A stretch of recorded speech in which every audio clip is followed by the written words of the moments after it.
because the final transformation of this country will happen on the ballot box, not on a smartphone.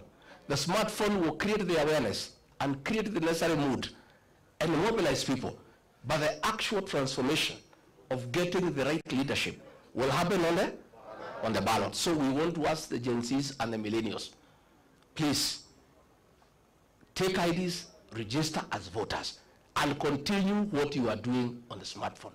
Now you are doing a good job. Huyu jamaa halali. Even he was accusing me at mimi ndio naongoza Gen Z. Nikamwambia president, that's a good wish. If I'm the leader of Gen Z, I'm a very strong leader in this country because it's a serious force.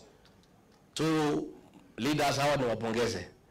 This journey is not for the cowards and the faint-hearted.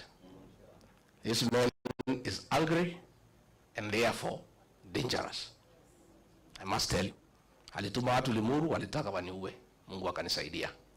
Siku ingine ametuma askari anitupie tear gas huko Shamata. Siku ingine ametuma criminal gang kuumiza bibi yangu.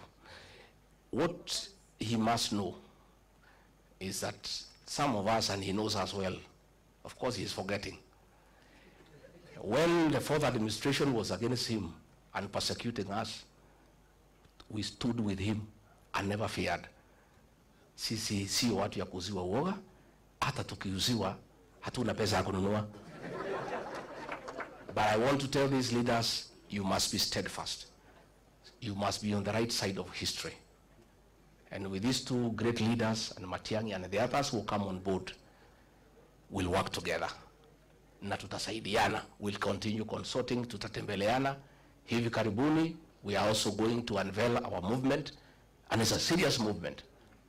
And it's a national movement, but the home of the mountain. Just like every party has a certain home. It's a national party, but with a home. Watu ya mlima wamesema sisi tulienda harusi na gari ya mtu mwingine. Kufika kwa mtu tukaambiwa tushuke. Sasa tunatafuta gari yetu ya kwenda harusi. Sasa kila iko magari hapa. Sasa tutakutana kwa harusi, Mercedes iko, Range Rover iko, magari imejaa wapi? Pale. This UDA, when I make my announcement in another few weeks, will be